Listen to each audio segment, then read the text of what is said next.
The home buying process can be challenging, especially when there's so many different kinds of loan products out there that are available to you.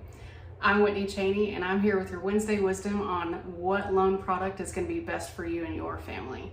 We're going to cover this kind of at a 10,000 foot view, but the big four loan types that you might hear about as you're shopping for a mortgage are going to be conventional, FHA, VA, and USDA. So let's just cover these from a broad spectrum so that you can decide what loan products you're most interested in. And then if you want more information about it, shoot me a message because I'm happy to talk to you about any of these in further depth. Let's start with probably the most popular loan product out there, which is the conventional loan. This is what most people think that they know a lot about, but actually there's a few caveats and special niches within conventional loan products that are really exciting, especially for first-time homebuyers. So a lot of people feel like if you're going to get a conventional loan, you need 20% down. I've busted this myth before. That is not true. So if you're a first-time homebuyer, you can take advantage of a conventional loan with as little as 3% down. So this is huge. It's even a smaller down payment for first-time homebuyers than FHA loans. Cover that here in a minute. But conventional loan products are really great, especially for borrowers who have a lower debt-to-income ratio. If you guys need clarification on that, definitely follow my page. We go over debt-to-income ratio quite a bit. It's also really a great product for borrowers that have a really good credit score. So lots of options there. We tend to see that rates on conventional loans are a little bit higher than on government subsidized loans, but a lot of the times that's replaced by the fact that the mortgage insurance on this loan type, a conventional loan, is a lot less expensive, especially for borrowers with better credit scores, than it would be on FHA loans. So sometimes even with that higher interest rate, your payment may end up being less than on an FHA loan. FHA loans are a wonderful product, though they really came about when conventional loans did require a 20% down payment.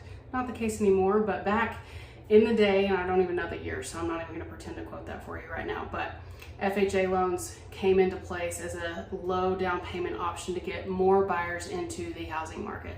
Subsidized by the government, okay, it's a 3.5% down payment, and on FHA loans, you have the option for lower credit scores.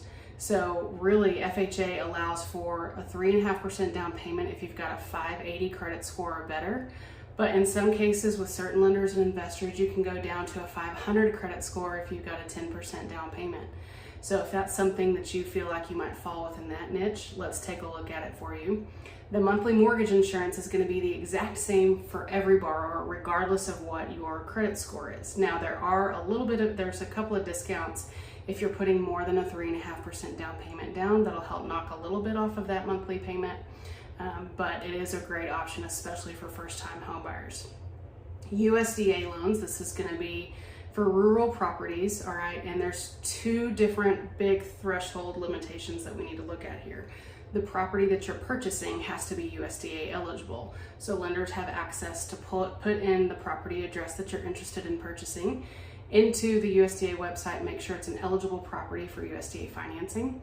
But then there's also going to be income limits with this loan type, okay? And so we're going to look at it based on household size and the county that you're purchasing in. So depending on all of that, we'll be able to tell you whether or not you qualify for a USDA loan.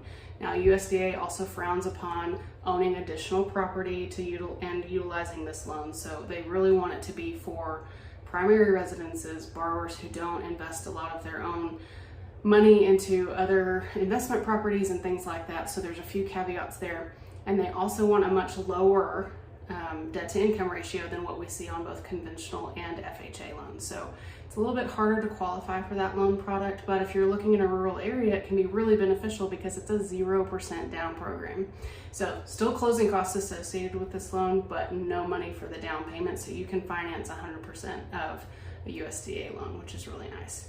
And then of course, VA loans are for veterans and certain family members of veterans. I'm not going to go into too much detail about that little asterisk, but if you're a veteran and you know that you are eligible for a VA loan, that's a really great option too, because it's also 0% down. You can put a down payment down if you'd like to, but one is not required. And as a benefit for veterans, there is no monthly mortgage insurance that's attached to that loan. So you can put as little as 0% down with no mortgage insurance. That's going to help keep that monthly payment pretty low. And then for 100% disabled veterans in the state of Texas, you are typically eligible for no property tax, so you get your property taxes waived.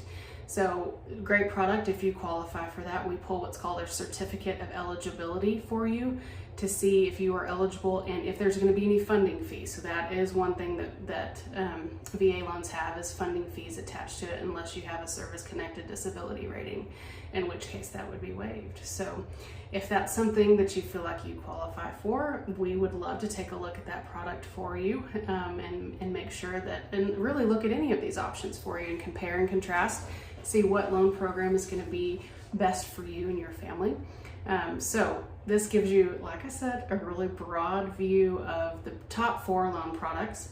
With any of these products, you can attach certain specialty items like down payment assistant loans and some other things to help cover some down payment and closing costs.